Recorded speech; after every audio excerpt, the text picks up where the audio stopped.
activated. Alright lads, today we've got a pretty big announcement to make. There's a new modding tool out and it's called Special K, and it's a hell of a lot better than Resurrep. As a result, I, among many others, have made the decision to officially migrate to it. This means no video this week, as I'm going to be setting it up and replacing all of my old Arkham Knight skins with new Special K compatible versions.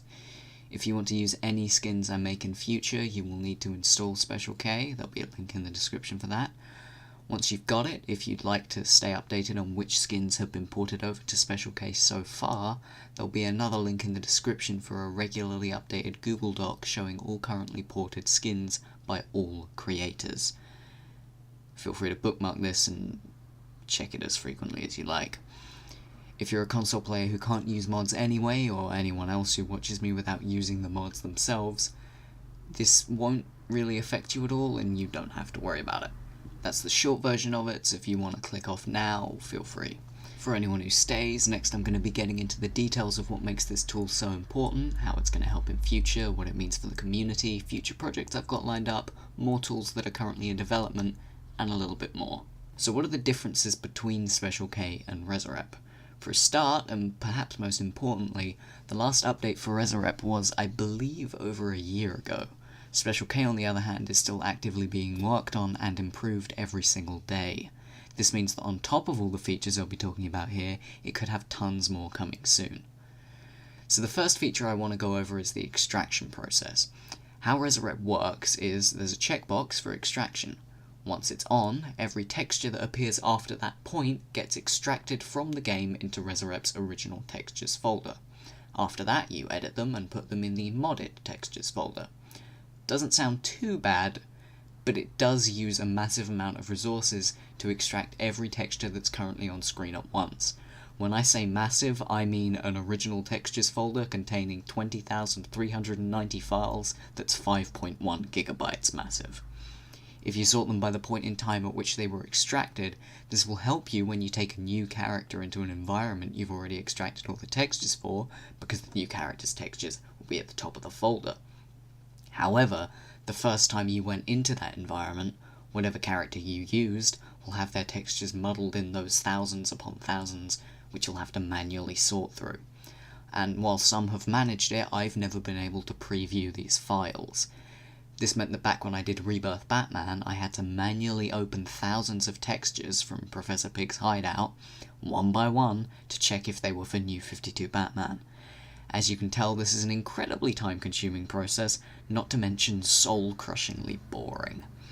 Special K, however, allows you to cycle through and extract the individual textures you want, and you can do it all from the character showcase, with the use of some advanced settings, instead of needing to go to a location in-game and cycle through the thousands of textures there. The next thing I want to talk about is material codes. So for those of you who don't know, material codes are codes you put into the game's command console that tell it what materials to use in certain places. So as an example, if you take the code for, say, iconic grey and black Batman's body and tell it to use the material invisible instead of the material belt, he'll end up with an invisible belt. I've used this to remove the belt and gauntlet spikes from iconic grey and black Batman for Daredevil, the hoodie from Red Hood for multiple skins, the mask, hair and emblem from New 52 Robin for Red Robin, and a lot more. The problem is you need to reapply these codes every time that model appears on screen, and sometimes they just don't work. For example, the Red Robin material code doesn't work in Predator Dual Play AR challenges, meaning I can't have Red Robin fight alongside Batman in a stealth sequence.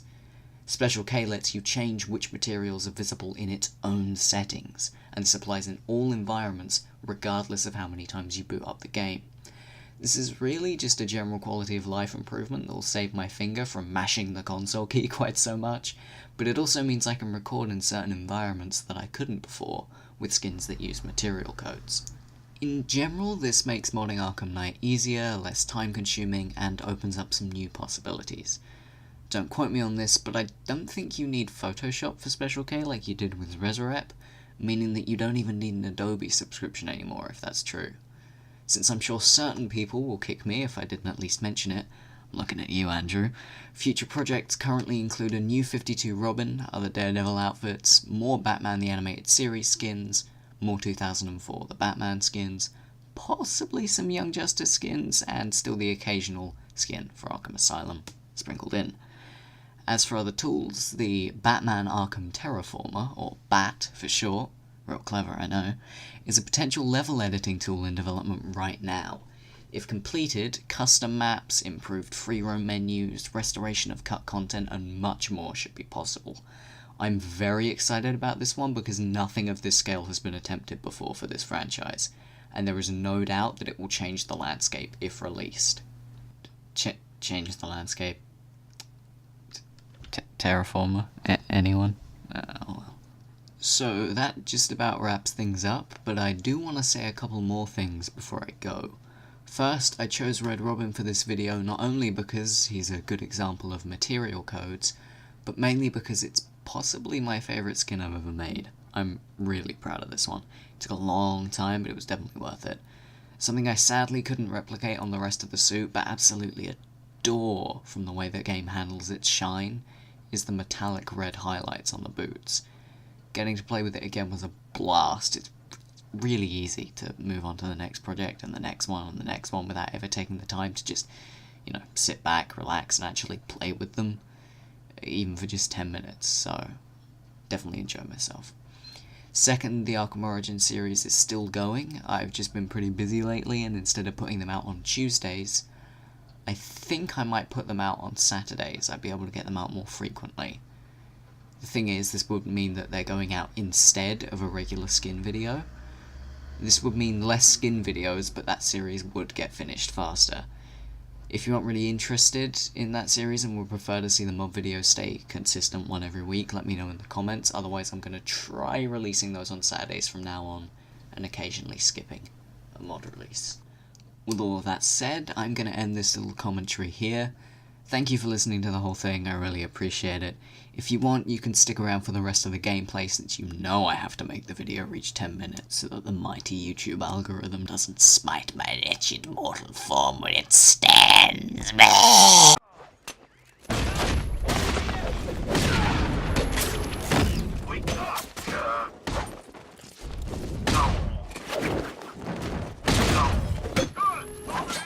Here, this should help.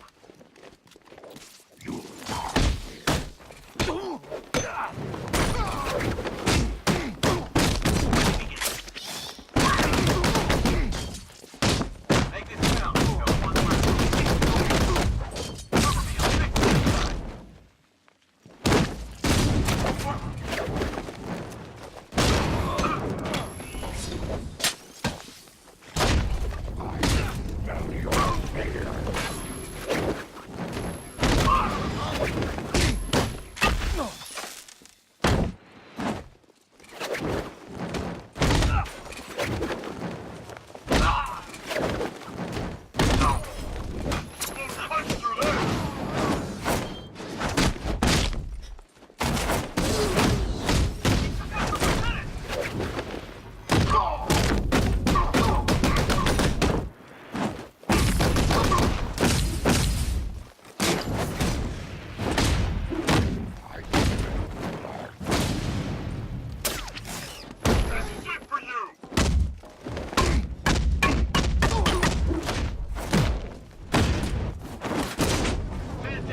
Simulation complete.